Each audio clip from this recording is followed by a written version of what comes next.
my sweet friends, and welcome to Adventures in World Building episode 5. Today we are working on customs and culture, and it's also the second to last episode of this series, Adventures in World Building. So now we're getting down to like the nitty-gritty of world building. We worked on settings and location, government and religion, science, technology.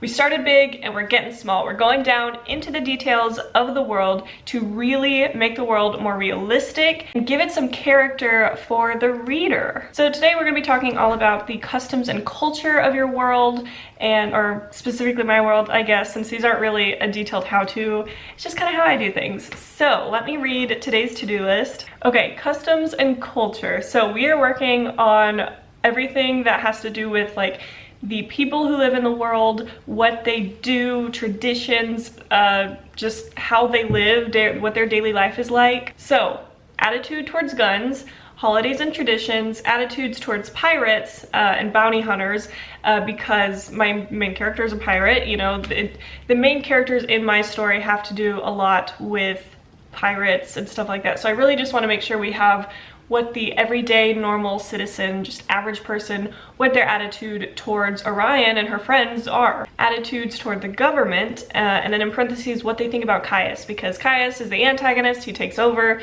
So I want it to be what was the attitude towards the government and the monarchy before Caius took over, and now what has changed. What do people think about Caius now that he has taken over and changed a lot of stuff? Gender roles, work life, and what types of jobs there are, family life and structure, social structure, and then international relations between Northrend and Valaskar. So the story takes place in The story takes place in Northrend, and Valaskar is the other country. So what is the relationship between these two countries? Because even though they don't go to Valaskar in the first book, they do go to it in book 2. So I would just like to see what that's gonna look like, and also it just kind of adds more depth to the world to know these things. So these all seem like really small things that maybe don't matter, at least in our daily lives, just in our world. We probably don't think about some of these things very often. But for the story, maybe it doesn't even pertain to the story. Maybe it doesn't even matter in the plot. But like I said, it adds more depth to the world. It gives it a little more realness. And so it's good to know these things when you're going in to write the story, just to kind of tie everything together, make it feel a little more real. So we're gonna be working on this stuff. I don't have like a set plan or anything. I have these things. We're basically just gonna brainstorm. So I think I'm gonna start with attitude towards guns and attitude towards pirates, because it does pertain more to the story and like my plot and my characters. And I also have a pretty good idea of those already. So I'm just gonna go ahead, write down what I have. I may start filling through a lot of these things with just what I already know about the story and what I'm already kind of picturing in my head. I am most looking forward to doing holidays and traditions. I don't know why, that just seems so cool to me, and like making up traditions and stuff like that, and holidays, and I don't know why. I also just love Christmas, and I'm in a really Christmassy mood today, even though it's still not Halloween. I don't care about Halloween. I want Christmas. I'm so excited. Also, I'm gonna be doing all the brainstorming both on paper and on Google Drive, and I know that I don't know, I've kind of been going back and forth between Google Docs and Scrivener, and I think I'm gonna draft in Scrivener, but I've been trying to brainstorm in Scrivener, but I just enjoy doing it by hand so much more. And same with Google Drive. I don't know what it is, I just kind of, it's better for me to use Google Drive when I'm just kind of free flowing brain dump, just throw stuff out there, and then moving everything into Scrivener, and then I'll use Scrivener to draft. But we're gonna be doing everything on Google Drive and on paper, and then move it into Scrivener.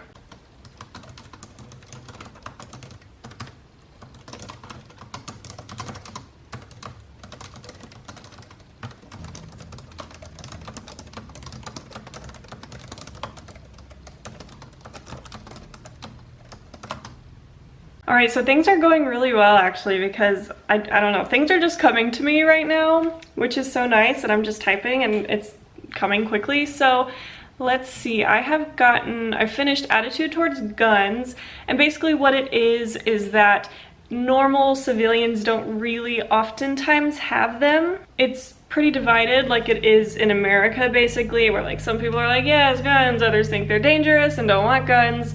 And it also kind of ties into the government. If y'all can hear that, I'm sorry, I don't really know what that is. Because before Caius, most guns were not allowed, and then Caius came in and basically legalized all guns, and so this coming up with attitude towards guns also helped sort of go into more categories, and then after Caius legalized everything, you know, it got even more divided, because some people are like, hell yeah, other people are like, hell no. But I think I've decided on like the average person doesn't have one, but it's still pretty divided. I don't know, maybe that could change, who knows. But I did that. Attitude towards pirates, also average person usually disapproves of pirates and bounty hunters and stuff like that. Well, bounty hunters are seen as like slightly better than pirates because bounty hunters are also somewhat helping the watchers, which I think the average citizen, you know, because the watchers are like the police. So again, that's a whole divided thing. But for the most part, the average person disapproves of pirates and smugglers and stuff like that. I also did gender roles, which I didn't go into too much. In all of my books, I would like to say that there's just no inequality, and I know that it probably won't play a huge part in the story. Ooh. So basically it's no inequality. There's not really many gender roles. There may be a difference in like the jobs, but in general, I don't think there's not gonna be any sexism in my stories. I started working on work life and like the jobs and stuff, but I'm looking at some like D&D professions websites, basically just lists of like jobs and professions that are in D&D, because I get a lot of that from this. I've made like a food menu in the past for this story, and I took a lot of that from D&D because it's so helpful. But it's a lot of just general stuff like blacksmithing and mechanics and stuff like that. But I also am trying to get a little more technical because there are like a lot of steampunk elements, because it is pretty steampunk, or at least I'm trying to make it more steampunk. So there's things like steam engineer and like cargo freight person, and also there's like the sky rail, so then there's like sky rail workers and repairers and stuff like that, and of course coal miners, because that's a big thing. And then like 5 years before the story starts, there's a whole thing with Aldurium, which I'm not even going to get into, because just watch the other adventures in Worldbuilding. I talk all about Aldurium and what's going on with that. And that's a whole nother thing, is like the miners for that. So there's another job, but I'm kind of still working on that because I need more ideas. And then I also started working on family life and structure, but it's pretty much the same thing. I don't know, I'm not really putting too much into that because it's just like men and women take equal care of the children, and that's it. I don't know. But it's like hard because you have to sit here and like brainstorm, but like I don't want to go into too much detail because that can like take away from time. Like it's not going to matter, so I don't need to go into that much detail with it. But also like trying to make it as real as I can, but I'm trying to make myself stop when it comes to world building, so I don't go into too much detail on things that don't need the detail. Oh, and then social structure, I did that one because that one's easy. I already had that, since that's also sort of a point in the story, is that like there's a big wealth difference, and North Rim has a lot of poor people. So we still have to work on the international relations between North Rim and Valscar, the jobs and the work life, and getting more of that in there. Holidays and traditions, which I'm excited about. And then attitudes towards the government, I'm like in the middle of working on that because there's, you know, the whole thing with Caius, because there was like a big switch in power right before the book starts, so it's a lot of dividedness. And this also reminds me, or I really wanted to go into more detail with this because some of my beta readers had mentioned that there was so much talk of like going against Caius because there were protests and riots, and like, oh, Caius was the worst, because I really wanted to show that he was like a bad person, like he's the antagonist. But they were like, I think it would be more realistic if you also, like, there were also rallies and protests of a bunch of people who were like super hardcore supported him. I was like, oh yeah, of course. So now I'm trying to examine that divide and how people view Caius and the government, and that's also kind of gone into Caius's past a little bit, because like before this, his past that I've worked out throughout the past few months, is like he got pretty famous because he left the royal family, and it got pretty big because he was like outspoken against the royal family. So a lot of his supporters are people who don't like the government. So right now I'm looking at this list of all the D&D like professions, and there are so many. This one alone has like over 100, and there's other like websites that I've found. So I'm getting a lot of inspiration from that. I also think I finished working on the section about the government, and like how people feel about Caius and how things have changed besides the guns, because I had to figure that out. But it's also like people who tend to support him, people who tend to not support him, like demographically versus like the wealth. You know, the wealthy tend to like Caius and the poor tend to not like Caius. And then as well as like how people who support him see him, you know, what they think is good, and then people who don't support him, how they see him, what they don't like. And a big part of that is like Caius's background with his family and like his family's background, because like the previous king was his brother, and then the queen before that was their mother, and there's been a long rule of like pacifists. It's been very peaceful, and so Caius's supporters want more.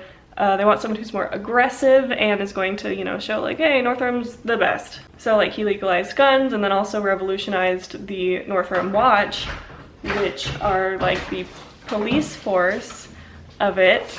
So all that's left now is the international relations between Northrum and Valiscar, and then the holidays and traditions. And I started working on the holidays and traditions, and it's actually a lot harder than I thought.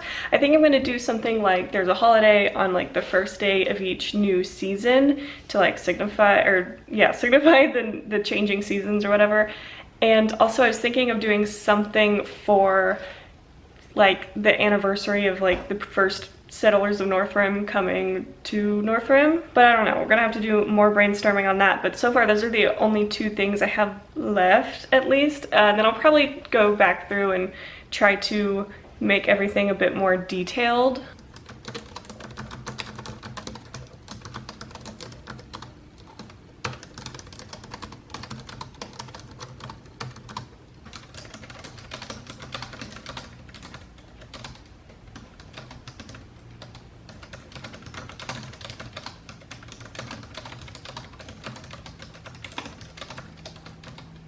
Hello everybody. I do not really remember last time I filmed.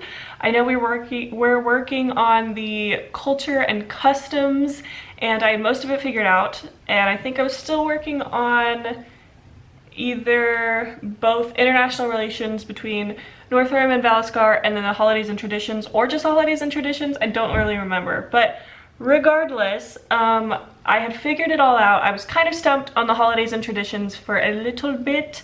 I bounced a lot of ideas off of Gavin because he's a big help when it comes to that stuff. And so we were able to come up with a few different ideas for like seasonal holidays. I was thinking about doing like some sort of holiday on like the first day of each new season to kind of celebrate that. And there's also like an anniversary of the day when they first like came to Northrim and settled it.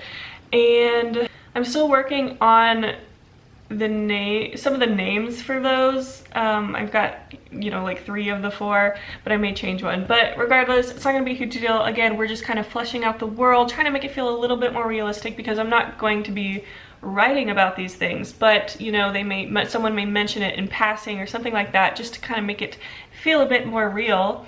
And then as well as some traditions, especially we have some religious traditions figured out, because I've been wanting to incorporate a little bit more religion into the story, and kind of making it feel bigger in that way, especially if I am adding more or incorporating more religion into the plot, especially in regards to Caius and Steam and Aldurium and all that stuff. So we also came up with some religious traditions that have to do with like the Order of the First Spark, and some of the stuff they believe and what they do, and it just kind of makes it feel more real and less about like, oh, the Order of the First Spark is this big, you know, religious entity, and more like, how does it affect the people's daily lives? You know, we think of religion now, you going to church every week, or, you know, confession, or like things that families do to celebrate and worship and pray and stuff like that. So wanted to incorporate more of that. How does it affect people in their daily lives? And then I don't remember if I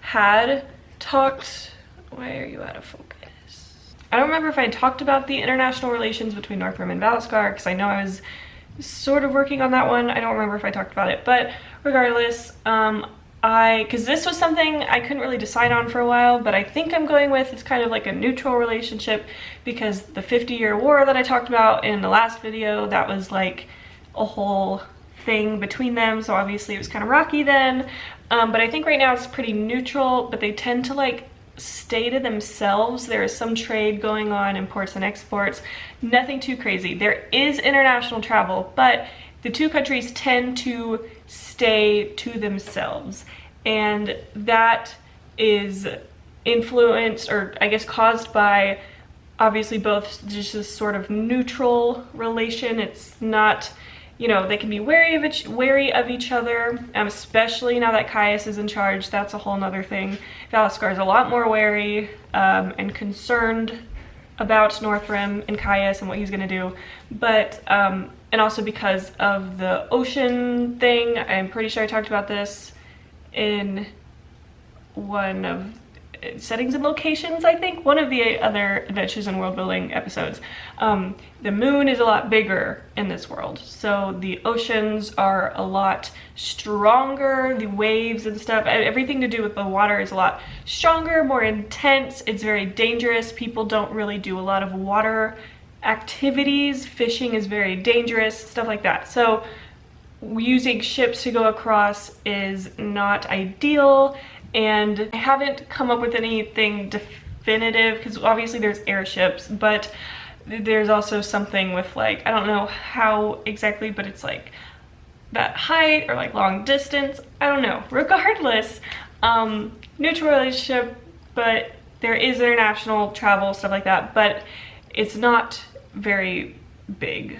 But that is everything on our to-do list. I think this video is also very short. I know the last one was also a little bit on the shorter side, so I do apologize, but I hope it was still nice. I hope you still enjoyed it, but I'm satisfied with where we are leaving off, because we have checked off everything on our to-do list. We've got a good idea of the customs and culture of this world, making it feel more real, not just to the plot and the world in the big picture, but also just in little ways for the civilians who aren't even featured in the story. Just daily life, you know. I always imagine my characters, you know, like Orion or something, especially in the beginning, they're like running through the streets chasing after Maxis, and you know, like they pass someone, or like they stumble into someone and push them out of the way.